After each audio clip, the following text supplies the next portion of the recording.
I'm driven by pure passion to create photographs that tell stories. Photography can be described as the recording of a single moment, frozen within a fraction of time. Each moment or photograph represents a tangible piece of our memories as time passes. But what if you could capture more than one moment in a photograph? What if a photograph could actually collapse time, compressing the best moments of the day and the night seamlessly into one single image? I've created a concept called day to night, and I believe it's going to change the way you look at the world. I know it has for me. My process begins by photographing iconic locations, places that are part of what I call our collective memory. I photograph from a fixed vantage point, and I never move. I capture the fleeting moments of humanity and light as time passes. Photographing for anywhere from 15 to 30 hours and shooting over 1,500 images, I then choose the best moments of the day and night. Using time as a guide, I seamlessly blend those best moments into one single photograph, visualizing our conscious journey with time. I can take you to Paris, view from the Tournelle Bridge, and I can show you the early morning rowers along the River Seine. And simultaneously, I can show you Notre Dame aglow at night. And in between, I can show you the romance of the City of Light. I'm essentially a street photographer from 50 feet in the air, and every single thing you see in this photograph actually happened on this day. Day to Night is a global project, and my work has always been about history. I'm fascinated by the concept of going to a place like Venice and actually seeing it during a specific event, and I decided I wanted to see the historical regatta, an event that's actually been taking place since 1498. The boats and the costumes look exactly as they did then. And an important element that I really want you guys to understand is this is not a time lapse. This is me photographing throughout the day and the night. I am a relentless collector of magical moments. And the thing that drives me is the fear of just missing one of them. The entire concept came about in 1996. Life magazine commissioned me to create a panoramic photograph of the cast and crew of Baz Luhrmann's film Romeo and Juliet. I got to the set and realized it's a square. So the only way I could actually create a panoramic was to shoot a collage of 250 single images. So I had DiCaprio and Claire Danes embracing. And as I panned my camera to the right, I noticed there was a mirror on the wall. And I saw they were actually reflecting in it. And for that one moment, that one image, I asked them, would you guys just kiss for this one picture? And then I came back to my studio in New York, and I hand glued these 250 images together and stood back and went, wow, this is so cool. I'm changing time in a photograph. And that concept actually stayed with me for 13 years until technology finally has caught up to my dreams. This is an image I created of the Santa Monica Pier day to night. And I'm going to show you a little video that gives you an idea of what it's like being with me and when I do these pictures. To start with, you have to understand that to get views like this, most of my time is spent up high, and I'm usually in a cherry picker or a crane. So this is a typical day, 12 to 18 hours nonstop, capturing the entire day unfold. One of the things that's great is I love to people watch, and trust me when I tell you, this is the greatest seat in the house to have.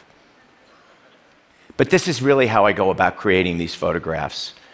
So once I decide on my view and the location, I have to decide where day begins and night ends. And that's what I call the time vector. Einstein described time as a fabric. Think of the surface of a trampoline. It warps and stretches with gravity. I see time as a fabric as well, except I take that fabric and flatten it, compress it into a single plane. One of the unique aspects of this work is also, you'll look at all my pictures, the time vector changes. Sometimes I'll go left to right, sometimes front to back, up or down, even diagonally. I am exploring the space-time continuum within a two-dimensional still photograph. Now, when I do these pictures, it's literally like a real-time puzzle going on in my mind.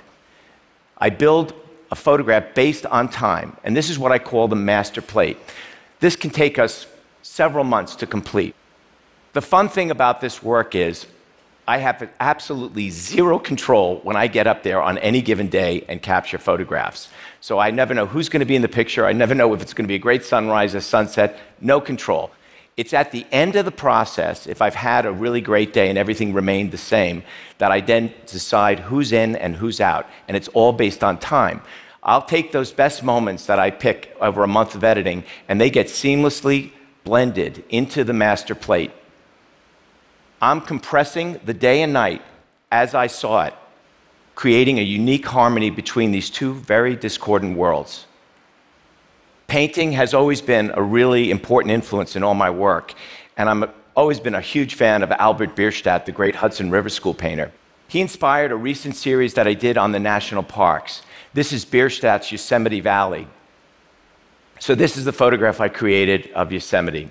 This is actually the cover story of the 2016 January issue of National Geographic. I photographed for over 30 hours in this picture. I was literally on the side of a cliff, capturing the stars and the moonlight as it transitions, the moonlight lighting El Capitan. And I also captured this transition of time throughout the landscape. The best part is obviously seeing the magical moments of humanity as time changed, from day into night. And on a personal note, I actually had a photocopy of Bierstadt's painting in my pocket. And when that sun started to rise in the valley, I started to literally shake with excitement because I looked at the painting and I go, oh my God, I'm getting Bierstadt's exact same lighting 100 years earlier. Day to Night is about all the things. It's like a compilation of all the things I love about the medium of photography. It's about landscape. It's about street photography. It's about color. It's about architecture, perspective, scale, and especially history. This is one of the most historical moments I've been able to photograph, the 2013 presidential inauguration of Barack Obama. And if you look closely in this picture, you can actually see time changing in those large television sets. You can see Michelle waiting with the children. The president now greets the crowd. He takes his oath, and now he's speaking to the people. There's so many challenging aspects when I create photographs like this. For this particular photograph, I was in a 50-foot scissor lift up in the air, and it was not very stable. So every time my assistant and I shifted our weight, our horizon line shifted. So for every picture you see, and there were about 1,800 in this picture, we both had to tape our feet into position every time I clicked the shutter.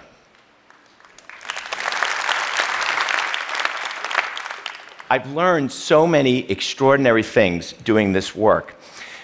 I think the two most important is patience and the power of observation. When you photograph a city like New York from above, I discovered that those people in cars that I sort of live with every day, they don't look like people in cars anymore. They feel like a giant school of fish. It was a form of emergent behavior. And when people describe the energy of New York, I think this photograph begins to really capture that. When you look closer in my work, you can see there's stories going on. This is really, you realize that Times Square is a canyon. It's shadow and it's sunlight. So I decided in this photograph, I would checkerboard time. So wherever the shadows are, it's night, and wherever the sun is, it's actually day. Time is this extraordinary thing that we never can really wrap our heads around. But in a very unique and special way, I believe these photographs begin to put a face on time. They embody a new metaphysical visual reality. When you spend 15 hours looking at a place, you're going to see things a little differently than if you or I walked up with our camera, took a picture, and then walked away. This was a perfect example. I call it Sacré-Cœur selfie. I watched over 15 hours all these people not even look at Sacré-Cœur. They were more interested in using it as a backdrop. They would walk up, take a picture, and then walk away. And I found this to be an absolutely extraordinary example, a powerful disconnect between what we think the human experience is versus what the human experience is evolving into. The act of sharing has suddenly become more important than the experience itself. And finally, my most recent image, which I think has really such a special meaning for me personally, this is the Serengeti National Park in Tanzania. And this is photographed in the middle of the Serengeti. This is not a reserve. I went specifically during the peak migration to hopefully capture the most diverse range of animals. Unfortunately, we got there, it was a drought going on during the peak migration, a 5-week drought. So all the animals were drawn to the water. I found this one watering hole and felt if everything remained the same way it was behaving, I had a real opportunity to capture something unique. We spent 3 days studying it, and nothing could have prepared me for what I witnessed during our shoot day. I photographed for 26 hours in a sealed crocodile blind, 18 feet in the air. What I witnessed was unimaginable. Frankly, it was biblical. We saw for 26 hours all these competitive species share a single resource called water. The same resource that humanity is supposed to have wars over during the next 50 years. The animals never even grunted at each other. They seem to understand something that we humans don't, that this precious resource called water is something we all have to share. When I created this picture, I realized that day to night is really a new way of seeing, compressing time, exploring the space-time continuum within a photograph. As technology evolves, along with photography, photographs will not only communicate a deeper meaning of time and memory, but they will compose a new narrative of untold stories, creating a timeless window into our world. Thank you. Thank you. Thank you so much. Thank you.